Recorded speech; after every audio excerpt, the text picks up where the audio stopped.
I know we can share the link right now. Let's share the link to all our friends, and we're live. I can see everything is all good, and let them join.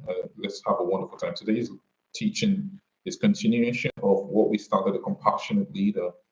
You see, today's world requires us to have leaders that understand what it means to be compassionate, not just leaders that feel your pain, or leaders that have sympathy for you, or leaders that have understanding of what you're going through. You want leaders that are compassionate. A compassionate leader will suffer with you. And so any leader that is all they do is motivate you, encourage you, and say, oh wow, that's not a compassionate leader. What we need is compassionate leadership. That is what is lacking today in our country, in some other, not just our country, but everywhere in the world. You see leaders who are telling their people to endure, but they're not enduring. You see leaders who are telling people to endure the pain. Oh, the pain will go. I'm encourage and motivate them. But the leaders themselves are not enduring. Compassion itself speaks to suffering together. And so when you're a compassionate leader, it means that you're willing to suffer together with the people you're leading. And so a compassionate leader is the one when there's an issue in the office, there's a problem we're trying to solve. The compassionate leader says, you guys are doing a good job. And he will pack his bag at 5 p.m. and go home and say, oh, good job. The compassionate leader will sit with the team. Even if it's 8 p.m., 9 p.m., the compassionate leader will sit with the team to solve that problem. That's who a compassionate leader is. A compassionate leader is the leader who stays with you. They suffer with you. They are together with you to solve that problem. And so anyone who says that they're a compassionate leader and they're telling you, oh, cheering you up, oh, good, carry on. I'll see you later. They are at best an empathic leader, but they're not compassionate leaders. A compassionate leader will solve the problem together with you. That's what compassionate leaders do.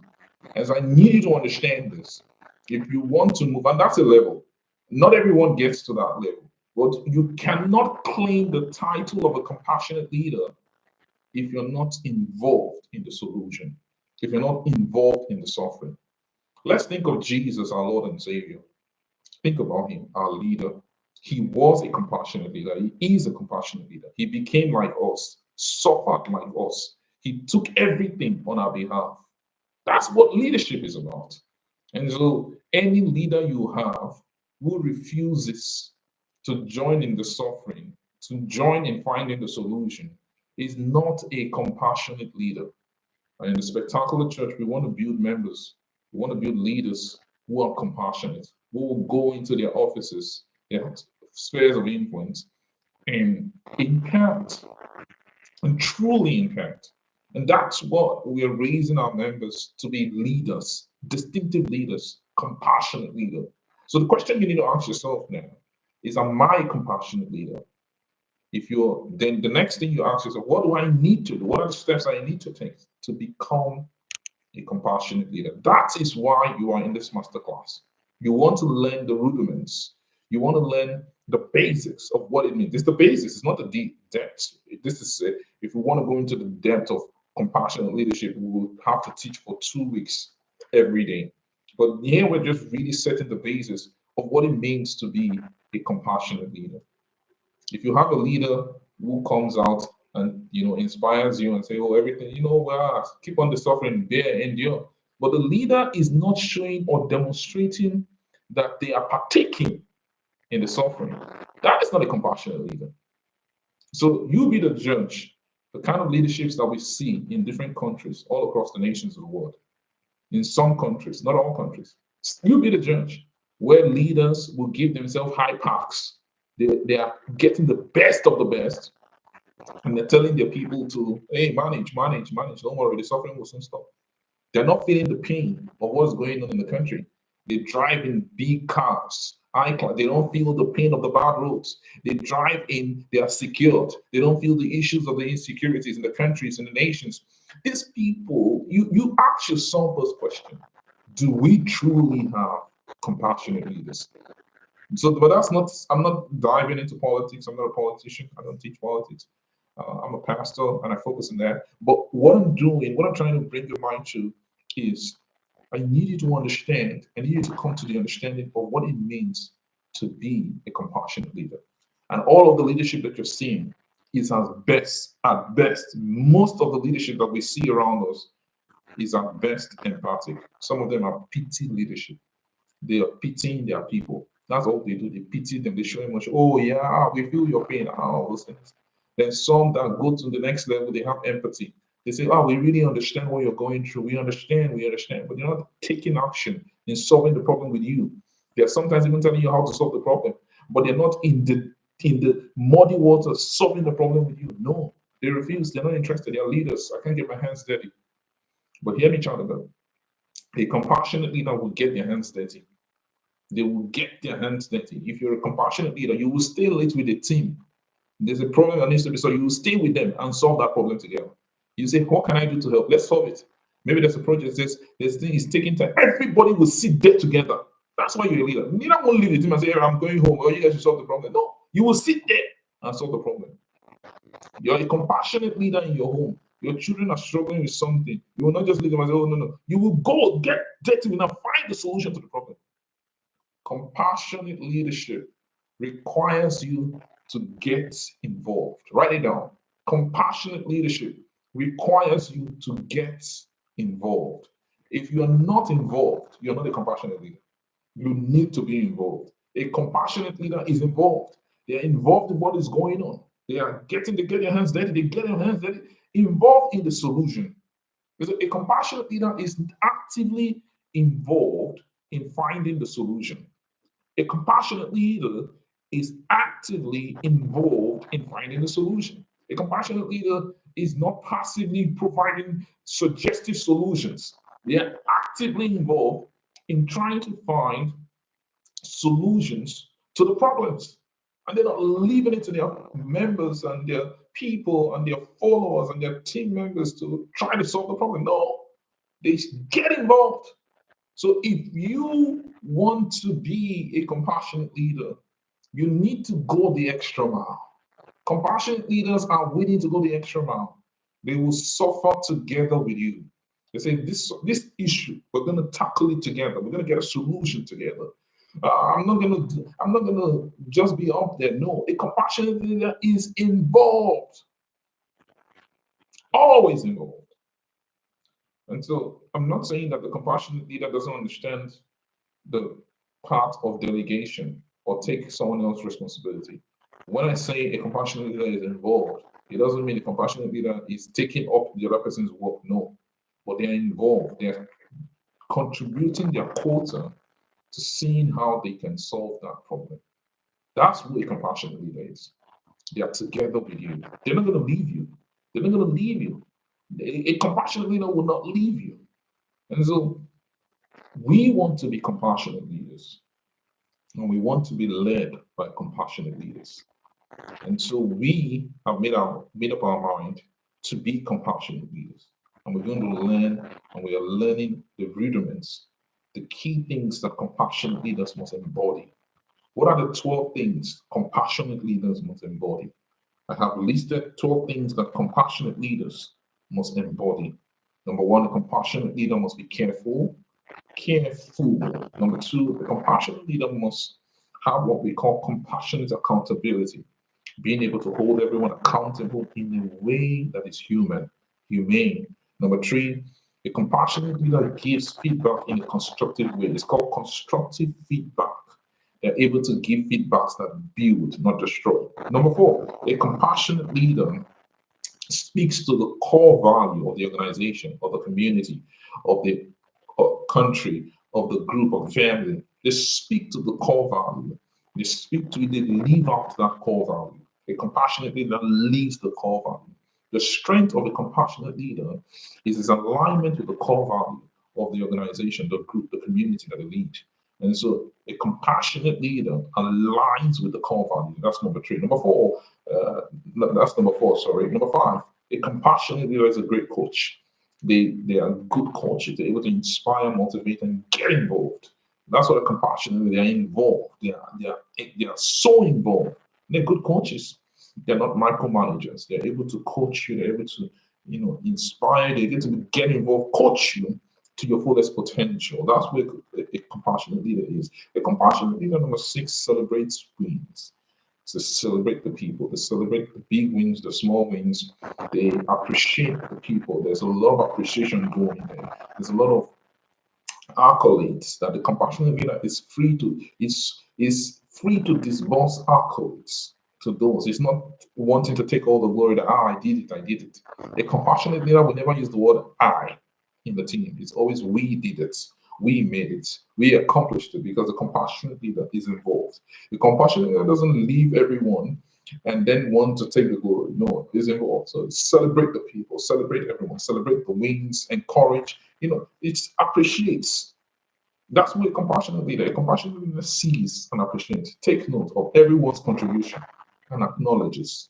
A compassionate leader acknowledges the contribution of every individual to the team. That's who a compassionate leader is. That's what they do. They celebrate the wins. They celebrate the wins. So a compassionate leader celebrate the wins. A compassionate leader is a fantastic conflict manager. They know how to manage conflict. In leadership, it's not always all rosy, rosy, rosy. There will be conflict. Expect it. It's normal. It's good. It's okay. It strengthens you. It builds your resilience capacity as a leader. Compassionate leaders know how to manage conflicts. They know how to manage conflicts in the home, for those that lead their home, but they know how to manage conflict in their families, in their businesses. They know how to manage conflict in communities, in teams that they lead. Everywhere they find themselves, in organizations, they are very good conflict managers. They always make, and at the end of the day, the goal of the compassionate leader is win-win. Everybody wins. The compassionate leader is not looking to throw anyone under the bus. The compassionate leader is not looking to look for a loser. No, it's not a winner take it all thing. The compassionate leader manages conflict in a way that everyone wins. That's the way a compassionate leader manages conflict. They understand the rudiments of conflict management. I have taught this before. I did teach this last year. I probably should teach it again this year. Because I think conflict management is an important skill every leader must have. You must know how to manage conflict.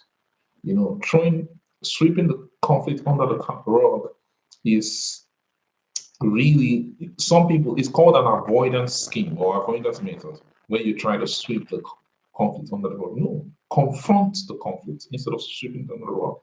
And one of the beautiful things about compassionate leader is that they know how to manage conflicts. They deal with conflicts. They deal it in such a way that they deal with conflicts in such a way that you'll be amazed. You'll be asking yourself, wow, what's going on here? But because they have a posture of compassionate leadership, when they manage conflict, they manage it from a human standpoint. They are able to bring everyone together, because at the end of the day, a compassionate leader wants everyone to come together, collaborate, and achieve the common objective of the organization, the group, the team, the family that they lead. So compassionate leaders are not afraid to point out, like I said, constructive criticism. They give feedbacks. They build. They are courageous in what I call it. Okay, no, I'm not there yet. That's the next thing I want to teach. They're compassionate and compassionate accountability. But compassionate leaders, like I said, are good conflict managers. So I'm going to continue with number 8. I think I stopped at number 7, conflict manager. I'm going to continue with number 8. Number 1 is careful. Number 2 is compassionate accountability. Number 3 is constructive criticism. Number 4 is core values. Number 5 is coaching. Number 6, it's the celebrate wins. Number 7 is conflict management. And number 8, I call it courageous empathy. I'm going to teach this a little bit today, but I think this is a topic that I want to teach extensively sometime later as we continue. Courageous empathy is a term that simply speaks to being able to, because now, one thing about compassionate leaders is that you're going to deal with people sometimes. You know that they are wrong. Courageous empathy is you knowing that this person is wrong.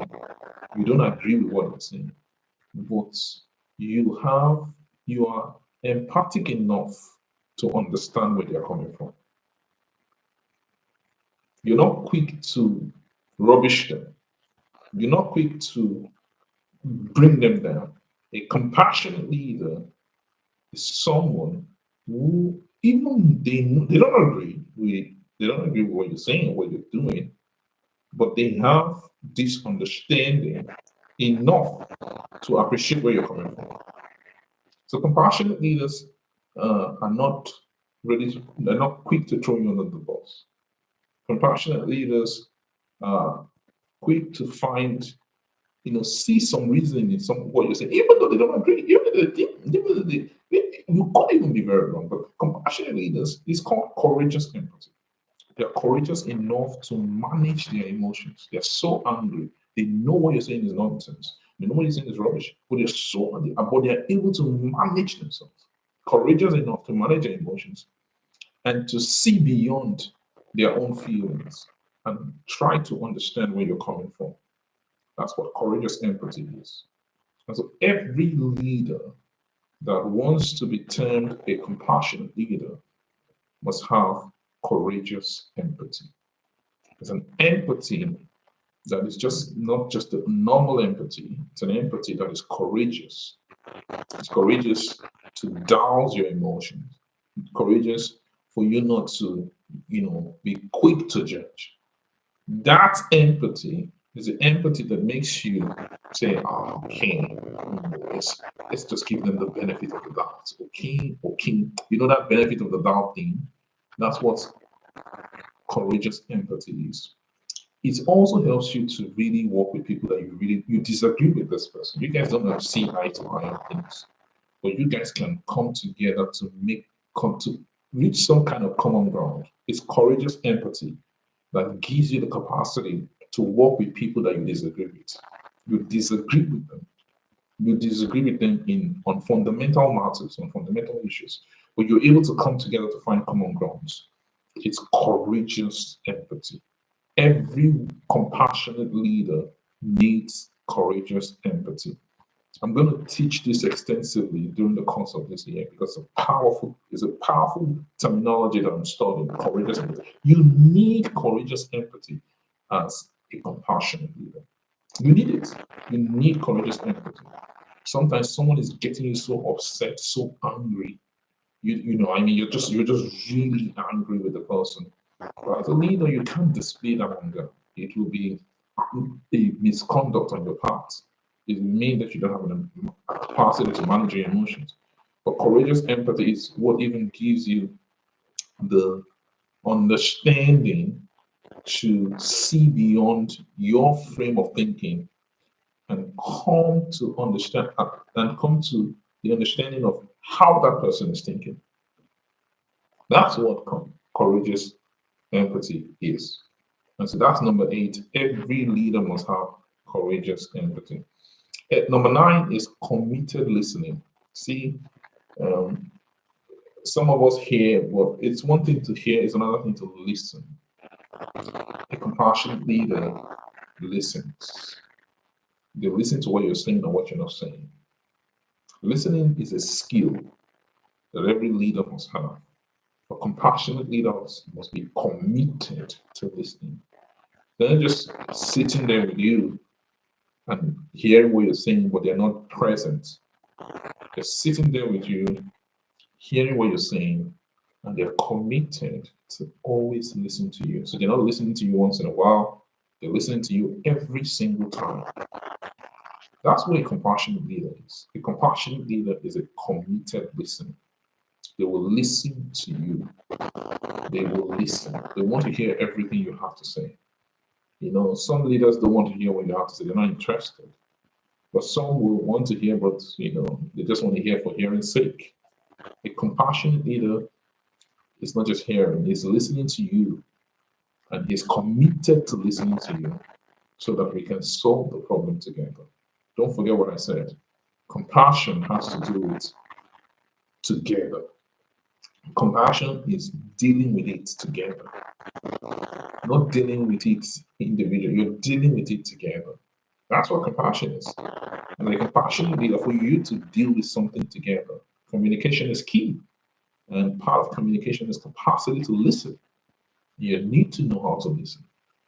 Leaders, great leaders, people that will lead as compassionate leaders must know how to listen. You need to listen. You just need to be a good listener. You have to know how to listen. Listen to your people.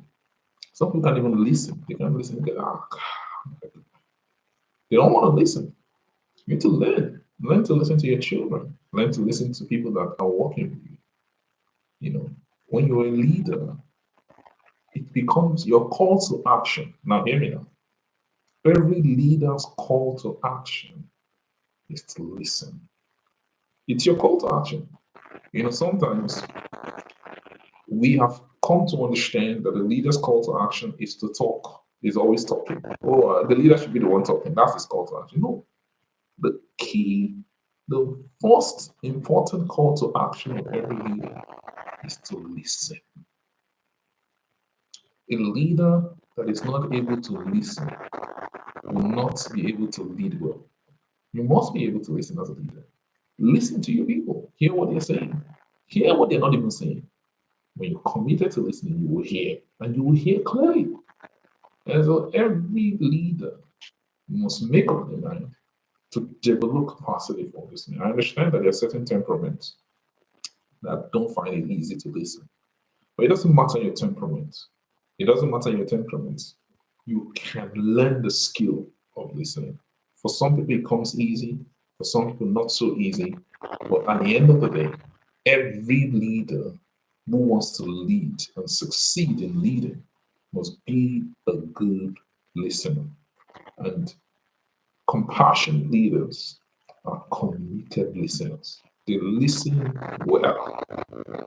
Number 9 or number 10. Number 10 is cultivated integrity. It's a very powerful concept that every compassionate leader must have. If you want to be a compassionate leader that will succeed, your integrity must be a way of life. That's what we mean by cultivated integrity. Your integrity is not a facade. Your integrity is not a personality thing. It is your way of life. It should be something that is a part of you. And so every compassionate leader has what we call cultivated integrity. So what that means is that this leader is not displaying integrity as a personality thing, as a charisma thing. He's displaying this integrity because that is his way of life. Integrity is the way of life of a compassionate leader. And so a compassionate leader has high level of integrity, but not just in places where they can be seen, in their personal life. Integrity. And so one of the key things that integrity does is that it gives you the power. It gives power to your words. Integrity gives power to your words. When you speak from the standpoint of integrity, it comes with power. It's unseen. It's an unseen power, but people can feel the power. That's one thing that people don't understand, that there's something called the power of integrity. It's something that cannot be seen. You see two people speaking. One is speaking, and you are feeling one more. It's not because of their articulated way of speaking. Some of them can be very good to, but because of their integrity, there's a power to everything that they're doing. And so every compassionate leader must have what we call cultivated leadership. Cultivated must have what we call cultivated integrity. Integrity that comes from the standpoint of it's a way of life. It's something that you are living out. You're not doing it to please people. This is who you are. You must be a person of integrity. And what does integrity mean? Integrity simply means matching your words with your actions.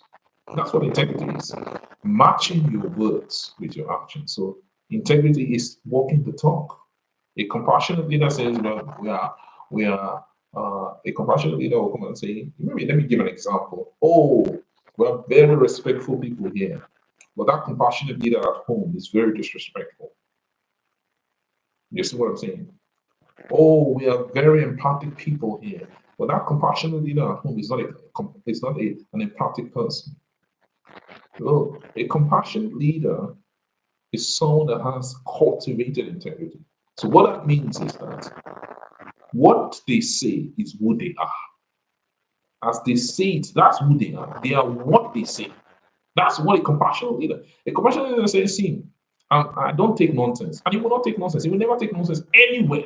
A compassionate leader says, it's soft everywhere. A compassionate leader talks and do. They do what they're saying and they say what they're doing. That is a compassionate leader that has integrity. So when we say cultivated integrity, we're speaking to a compassionate leader who has cultivated integrity as a way of living. That's the way they live their life. That's their lifestyle. It's a lifestyle for them. Integrity has become their lifestyle. So they're not just only not just now let me wow you a little bit. So a compassionate leader that has cultivated integrity is not just someone that say, I won't change the big numbers. I won't change the big numbers, but I can change the little numbers. I can change the little numbers at home. No. A compassionate leader will not change the little numbers. A compassionate leader that has cultivated integrity will not change the little numbers and will not change the big numbers.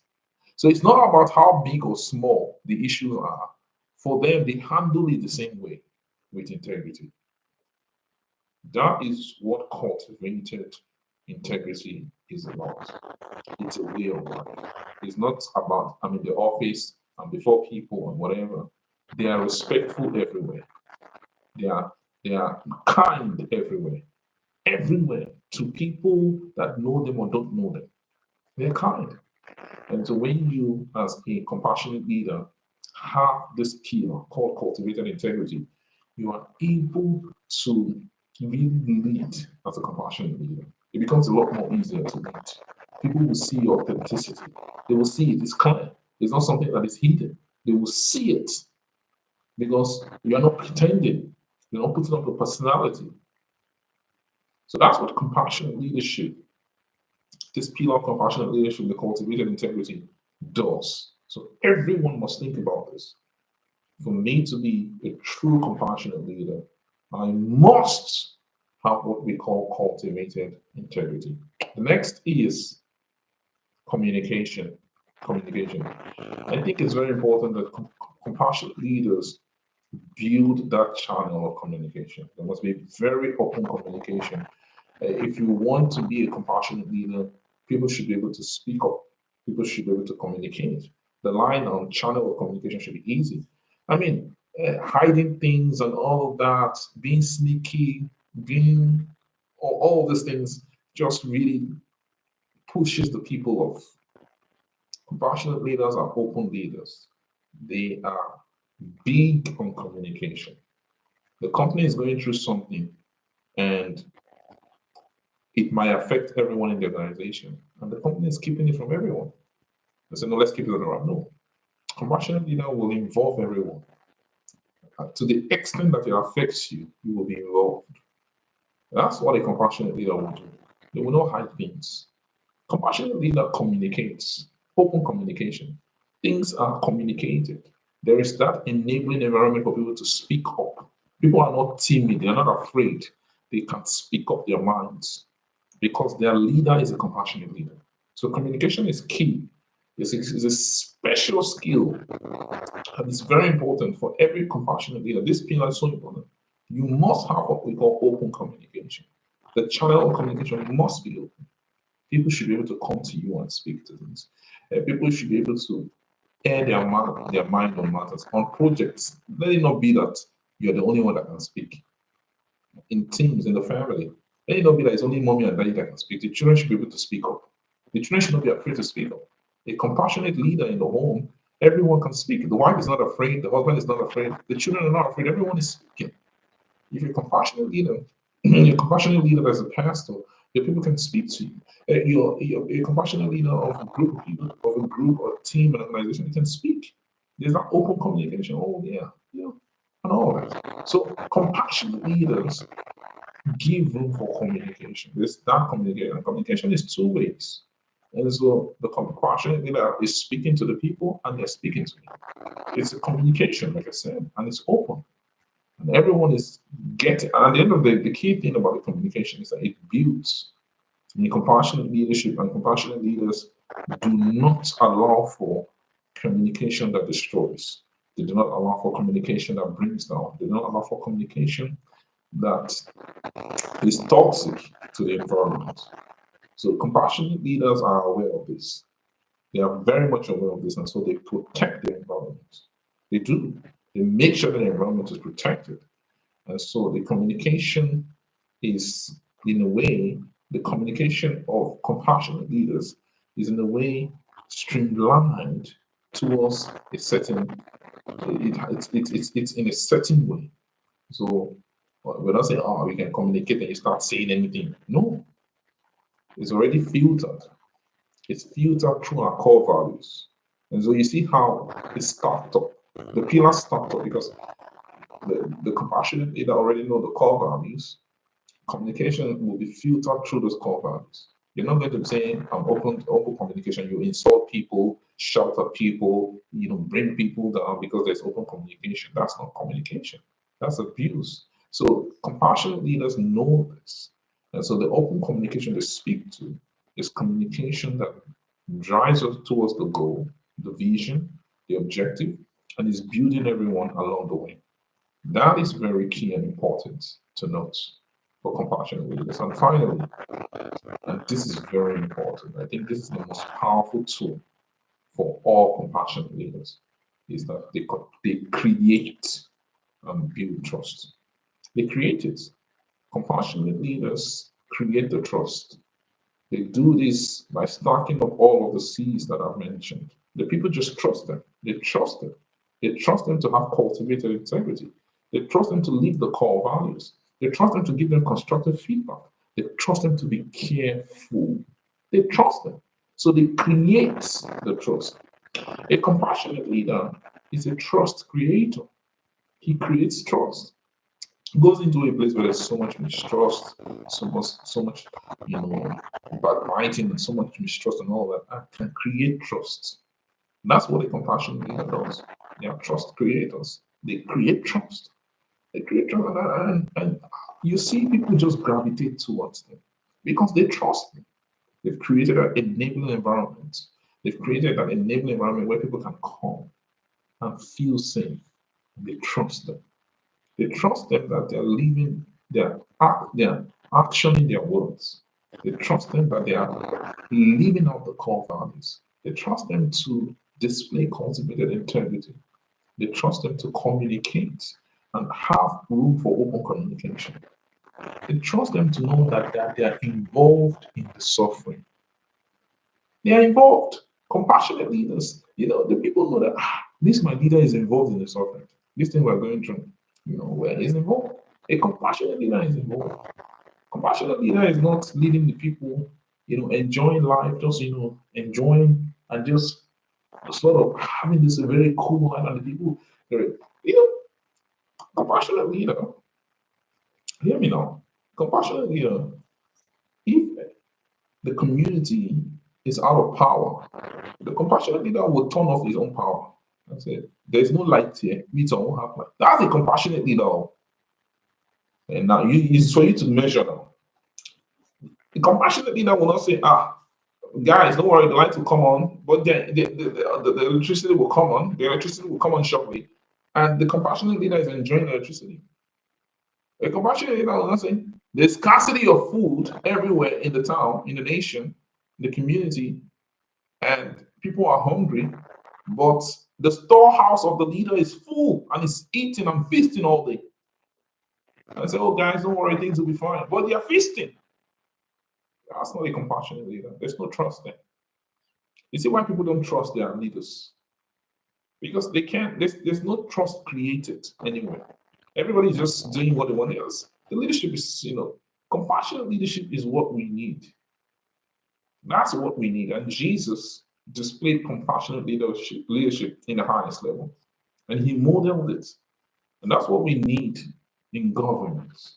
That's what we need in organizations. That's what we need in teams, in churches. That's what we need. Compassionate leaders will not compassionate, compassionate leaders will not have things that are exclusive to them, different from the people that they lead. That's just the truth. And this one I'm saying, people say, oh, Michael, but the truth is that if you truly, I'm not saying that you're not a leader, don't get me wrong.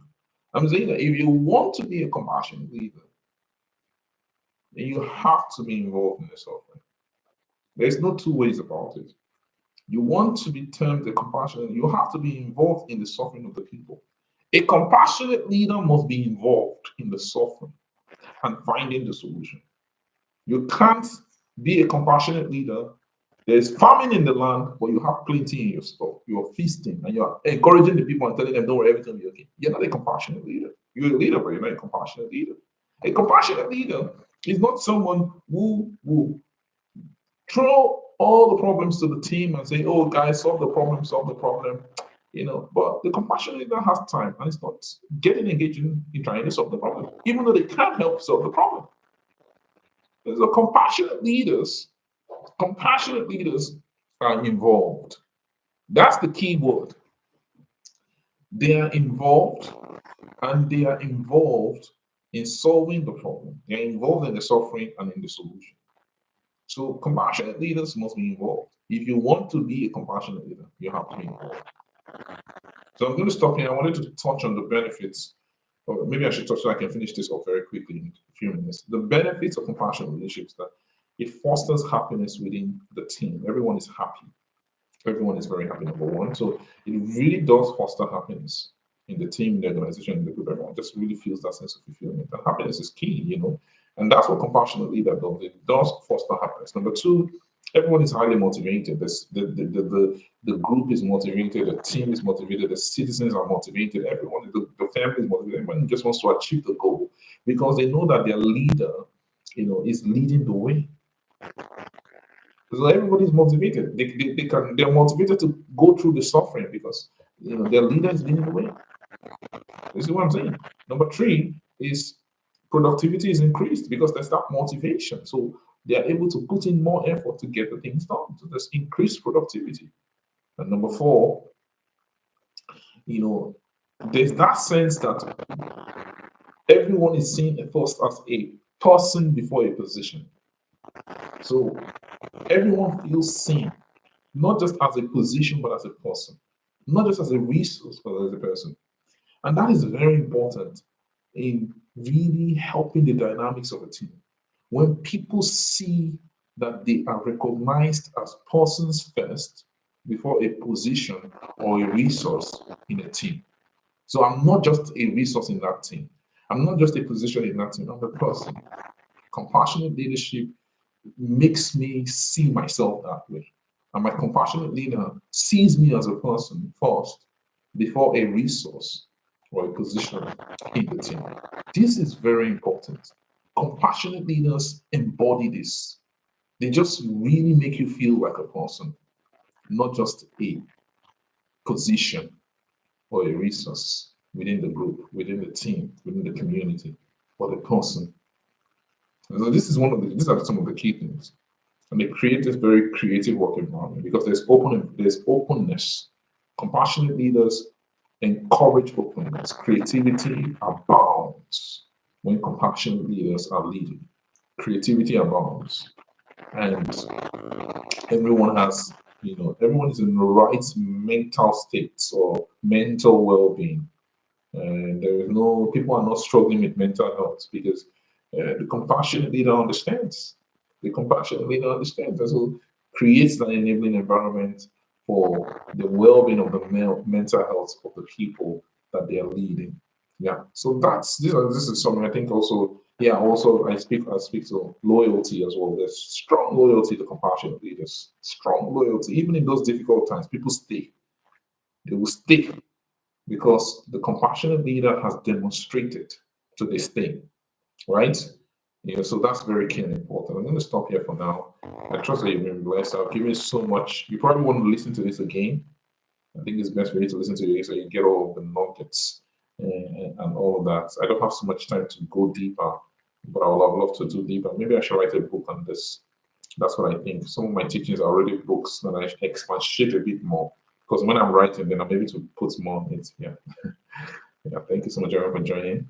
So I'm happy to take questions for the next 15 minutes before we wrap up. Over to you, Anne. Thank you.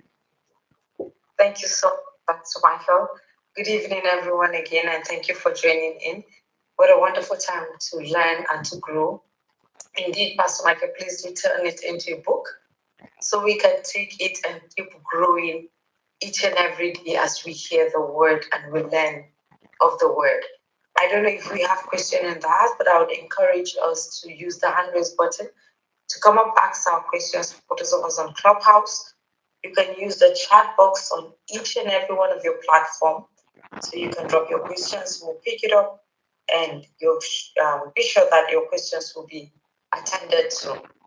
Pastor Michael, I have this question, and it says, how do you proactively inspire and encourage others within your team to cultivate and uphold integrity in their professional journey? How do you proactively encourage those within your team to cultivate and uphold integrity in their professional journey? Over to you, sir. Thank you so much for that question. Thank you so much for that question. I think it's nice. I think one of the first things that you must do as a leader, especially when you want to encourage your members, the people that you're leading, your team members or your community, to sort of foster sorry, to foster certain attributes or features or characters. I think the first thing you must do is to model it. Model it. Yeah, if you can model it, it's a lot easier for people to learn. Not just teach them, encourage them, but model it. You want people to be nice, model niceness, right? You want people to be truthful, model truthfulness. Leaders must model, let me put it this way. Leaders must model what their members, they expect, what you want their members to become. If you want to be a leader, you want your members to be successful, be successful. You want your members to be diligent, be diligent. You want your members to succeed, succeed. You want your members to come with results, come with results. So leaders who want people, they're leading the people, must, I think, one of the easiest and most effective way to really teach your people is to model it. Model these attributes. It helps a lot. Don't tell people you can be a good talker, but the best teachers are doers. And so I think it starts with modeling this thing. When you model it and you take the next step of then guiding your people, guiding them, guiding the team, showing them the benefits, pointing out the benefits of really following this order, showing them the benefit, let them see the benefits. Oh, these are the benefits. Wow. Open their eyes to see the benefits with examples. Open their eyes to see the benefits with examples. And so every leader must be willing to open the eyes of their people to see the benefits of why it's important to have integrity and cultivate the life of integrity. And so that it's not something you're doing to please someone, it's your way of life. And so they see it in you, and you open their eyes to the benefits, and you give them more examples. And if they need tools or they need aids, assistance to begin, then you can help provide it. That's part of what we do as leaders. We create that enabling environment, provide the enabling tools to help our people to begin to cultivate certain attributes that we believe that they should have. So the key word is we arm them, essentially. You're arming them with the requisite tools that they need to build up on those competencies that we want to see them demonstrate. It's very key and important. So we model them, we open their eyes to the benefits. Number two. Number three, we equip them or arm them with the tools that will enable them to begin to walk in line with these attributes that we want them to imbibe as they move forward in their lives. I don't know if I've answered the question, but those are the steps to answer that question for any of our leaders. Not just talking. I don't believe in talking alone. Talking is good, but it's good to model. Then open their eyes, let them see. Until they see, it cannot really take roots. People must see this thing. They have to see it. When I see it, that you have to open their eyes. I don't know, maybe through imagination, exams, whatever, just really open their understanding to see. Yeah, thank you very much. Thank you so much, Sumkel. Indeed, being the doer of it all matters a lot. When we keep learning and putting it into practice, actually, we move from the steps or we move from the positions we are into a better position. So, family, I hope we're taking notes and I hope we are learning. I don't know if you have a question, but don't go with your questions. They are very important and dear to us. Please send in your questions. We'd very much appreciate it, and God bless you. Pastor Michael, I have a question, I think the last question, and it says, how does a compassionate leader uses empathy to navigate team dynamics? Or rather, will I say, how does a compassionate leader uses empathy to strengthen trust among team members? Very good. So we spoke to two keywords there, trust and empathy. And like I said, empathy is a very good attribute that every leader must have. And empathy, and I'll explain this, the difference between empathy and sympathy. The sympathy is pity, is emotional. But empathy, there's an intelligence to it. And that intelligence is enough for you to understand. And so when you have sympathy, it's an emotional thing. It's pity. I have pity for this person. But when I have empathy, it's enough intelligence to understand what this person is going through. But compassion is putting that intelligence or that understanding into action, useful action. And so when you have empathy, you have an understanding. And so every leader who has empathy or has developed the skill of empathy should be able to move forward in order for them to become compassionate, to action those empathy. So bring it into reality, into actions. Get another action, because when we say action, we're not just speaking to actions, but speaking to actions together, useful solutions. And so every leader who has empathy wants to action the empathy to build trust, right? You want to action your empathy to build trust. So trust is important because that's the strength of a compassionate leader. A compassionate leader is trusted. That's the truth. A compassionate leader is a trusted leader. They trust him. They know he has empathy. And they know the empathy is filled with so much. The empathy is not just understanding, but the understanding is leading the leader to act. That's compassion. So every leader, everyone that is a leader, if you're a leader, it's important that you embody empathy. But that empathy, you must move forward with it. Use the empathy as essentially. Use it. Not just understanding, use the understanding, because empathy is understanding. So use the understanding to build trust. So don't behave like you don't have the understanding. Behave, action it, demonstrate the understanding, and so that you can be trusted as a leader. Your members will trust your words because they can see your actions. And so that's very important. And I spoke to something I call courageous empathy. Courageous empathy is that empathy where you don't necessarily agree or you feel that maybe the person is actually wrong, but you still understand where they're coming from. There's an understanding of where they're coming from. And so you understand that builds a lot of trust.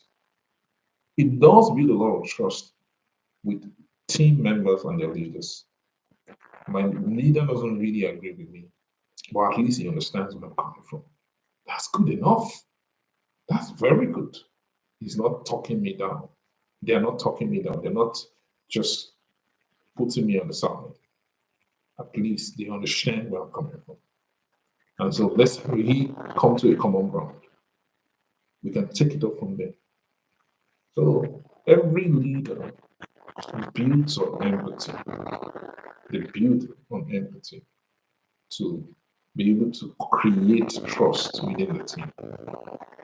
They use empathy as a tool to demonstrate that they can be trusted, to demonstrate that that their members, their team are safe with them.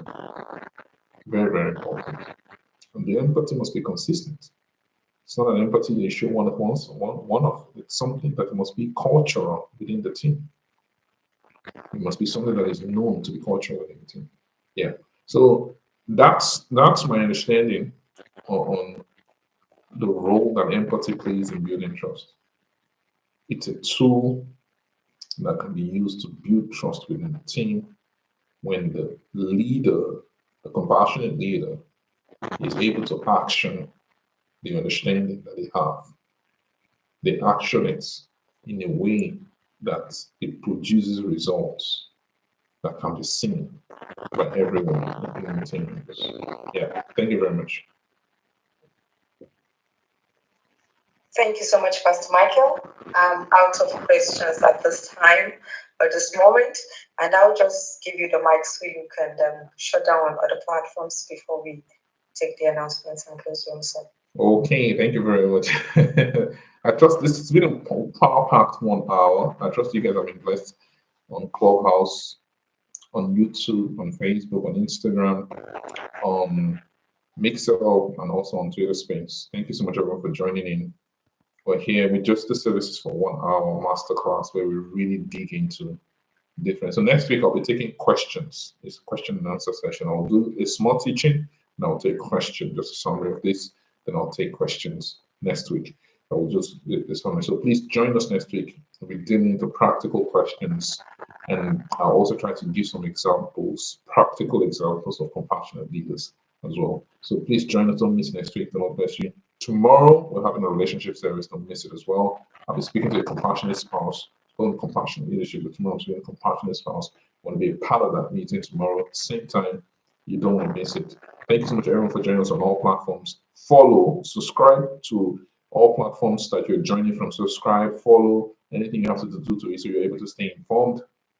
And if you want to join our community, send me a personal message, and we will be able to reach out to you so you can join our community. God bless you as you do so. In Jesus' name. I'll be shutting down on all platforms. But before that, I just want to say, I want you to have a blessed evening. I pray that the word that you've heard this evening will take root in your hearts. In Jesus' name, amen. We'll be wrapping up on Clubhouse and I'll be shutting down on all platforms. Thank you so much and have a wonderful evening. Thank you. Over to you, Anne. Thank you so much, son. God bless you. So as we heard, Pastor Michael family, it's our responsibility as ambassadors of Christ to go forth and share the good news. So yes, we have the replay on all the platforms. Let's go forth and